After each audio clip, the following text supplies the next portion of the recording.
Hey climbers, and welcome back to our second weekly workout. Let's go ahead and talk about what we're doing today. So first up, we're gonna start with another warm-up. This is gonna be zone 2 cardio to get our internal core temp up. After that, we're gonna do some flow yoga. This is gonna be a couple different exercises. There's so many different ways to do flow yoga, so I'm just gonna give you guys a couple different options in each of these workouts, and then you can figure out what you like to do, or if you're always looking for new variety, I'll be sure to provide that too. After our warm-up, we're gonna jump into some of our pre-climb training. Today, we're gonna focus on our spine strength and mobility. This is such a huge factor in our climbing performance, especially in modern climbing, as we're demanded to get into really difficult or challenging positions that require a lot of mobility and strength in those positions. So we're gonna focus on building some strength through our spine, which is awesome. So this is gonna be things like foam roller extensions and side bends to create some space first. After that, we're gonna do one arm hanging side bends. These are great, especially to stretch your lat and build some tolerance in that really deep stretch position. After that, we'll do some hanging seals, or you do a seal pose if that one's too intense. And then from there, we're gonna do some Jefferson curls, and then we'll hop on the GHD machine to do a little bit of strength work, mainly doing back extensions and sit-ups. After that, it's time to jump onto the wall and do some climbing. Today's session is going to be a really fun one called a V-point collector. So this one is going to be about increasing your work capacity on the wall and also helping you learn how to strategize with your current capacity, figure out how to spend that energy on the wall. So the goal here is we're going to try to collect either 35 or 50 V-points, depending on how you're feeling for that day, on a variety of terrain. So rest periods are up to you for this one, but you're going to be limited to a 60-minute time cap. So again, we're going for 50 V-points. Each boulder we flash is going to count towards our score. If we don't flash it, we're actually going to take a -1 on our score. So be sure to be really particular with the climbs that you're picking and make sure that you're focusing on reading those routes really, really well from the ground. After that, we're going to go ahead and do our post-climb training. This is just going to be a little bit of core, and we have an optional aerobic cool down. So with all that being said, let's go ahead and jump into our flow yoga. Okay, core temp is up, so it's time to do some flow yoga. The first thing that we have here, joint rotations. After that, we're gonna do some reaching side bends. Some Mike Tyson's is what I call these ones. This is gonna be a little bit more of a dynamic twist. And we're gonna do some gorilla rotations, some twisted lizard rotations, and then some 90-90 hip rotations. So a lot of rotations today to move us through a full range of motion and start to warm up our joints. So let's go ahead and knock these out quick.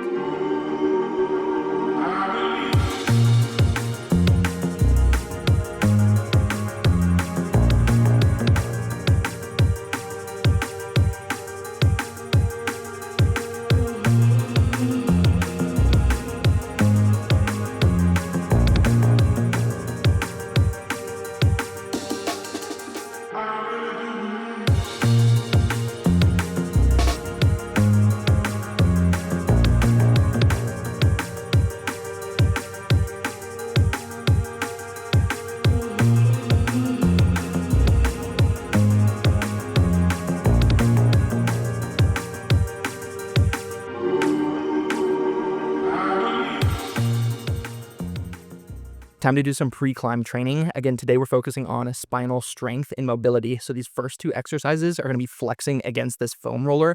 The goal here is to open up our ranges of motion and also use this implement to help us increase our range of motion. So we're going to flex pretty hard against this thing. So let me show you the two different variations that we'll do. Okay, so for this first variation, I'm gonna go ahead and put my hands over my head and I'm gonna focus on keeping my core tight. We don't want this extension coming from us basically allowing our core to stretch. We want the extension coming from us forcing our vertebrae against this foam roller and trying to extend back against it rather than allowing our ribs or our abs to stretch and flare and create that extension. So keep the core tight and then flex your back against this foam roller.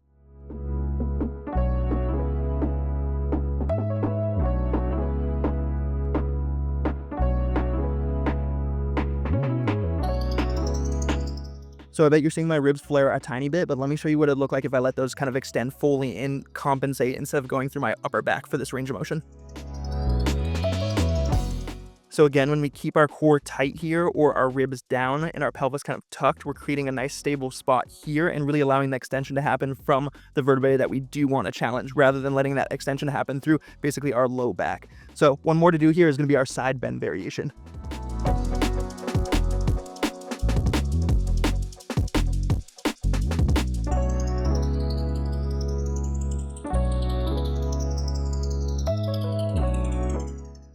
Great. So now that we've opened up our range of motion through our T-spine or our upper back, it's time to do some loaded hanging. This is going to be our best bet for challenging in the spine in a way that mimics climbing. So I'm going to do this off of a bar where our grip is not going to be the limiting factor, but our grip is still going to get an amazing stimulus out of this. So the goal here is to use our left leg in this position when we're going right arm up on this bar to support our weight if we need to. So we don't want to go full body weight into this, especially if these are new ranges or new loads that we're working with. So we're going to do this as an assisted or a supported variation first. And then once you warm up into it, you can decide if you want to take that leg away. But really, for the most part, again, we're looking for an RPE of about 6 to 7 on these things. So they shouldn't be maxing out. We're basically just trying to challenge our bodies into these ranges for the day. And if we do this type of work, over the course of multiple weeks and months, we get amazing progression out of it. So again, this first thing that we're going to do here is a side bend going off of one arm, using the other leg to kind of support our load here. We are challenging our spine in a loaded position here. So this is how we're going to build strength that's going to apply to our climbing on the wall. So let's do this first variation.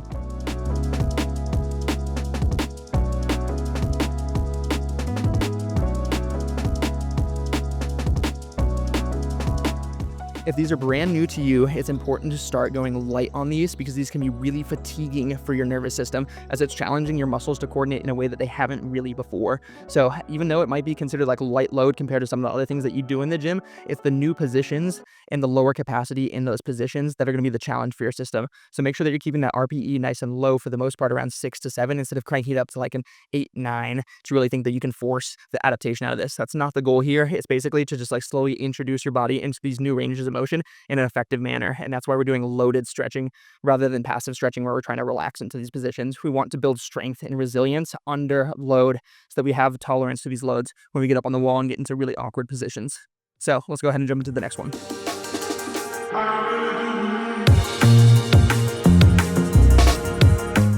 Great, so we knocked out our side bending, and now it's time to do some bending in a range that we typically don't really get into in our day, but can be great to train your spine's tolerance to load in this position. So this is gonna be our seal pose. We're gonna do a hanging seal off of this bar.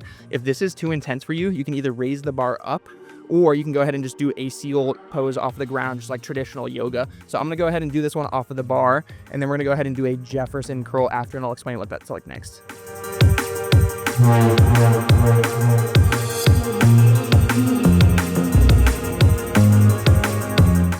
The superset for these seals is going to be a Jefferson curl. If you're unfamiliar with the Jefferson curl, let me explain how it works. So the idea here is to basically unstack every one of your vertebrae as you flex down into position and then restack them on the way up. This is going to help you build a lot of control and tolerance and capacity in your spinal erectors, the little tiny muscles that are responsible for keeping you upright and in a nice postural position.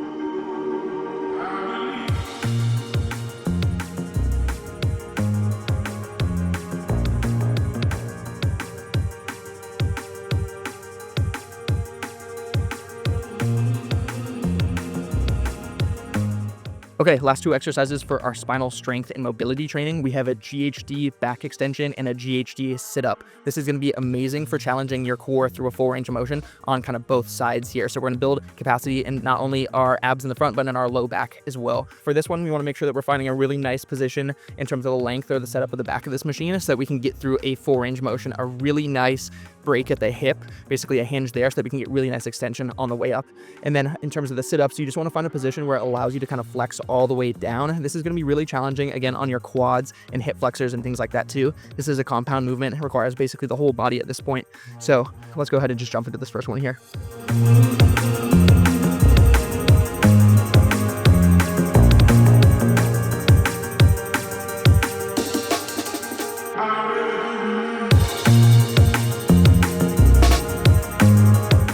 Time to start the V-point collector session. I'm really excited to do this one. As a reminder, we're going to focus on collecting points via flashing boulders. So if you flash the boulder, for example, a V4, you would get 4 V points to add to your score. If you miss the flash, you get a -1. So just keep track of these as you work through the session.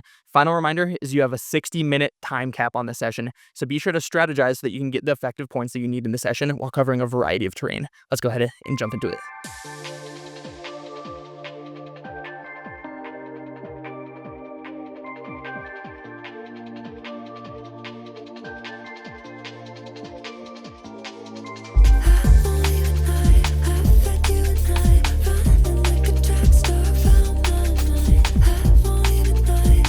Don't even mind, keep running like a track star.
All right, that's it for our V-point collector session. I had an absolute blast. I hope you guys did too if you ended up trying it out. So let's go ahead and jump into our final post-climb training. This is just going to be a little bit of core and then an aerobic cool down. So the two pieces of core that we have are going to be butterfly sit-ups and hollow body holds. Again, this is just an amazing capacity builder for your core, especially when it comes to compressing your core. So this means bringing your rib cage and your pelvis together, and this is essential for maintaining tension on the wall. So let's go ahead and knock this one out before we jump onto the treadmill or Stairmaster or rower, whatever it is we're going to do for aerobic cool down.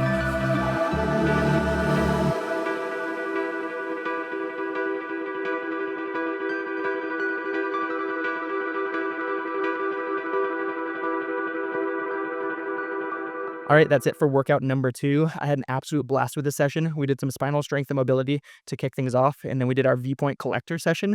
So if you have feedback for me or comments, please feel free to leave that in the comments of this video or on school, and I'll use that information to make these videos and workouts better for you moving forward. Hope to see you in the next one.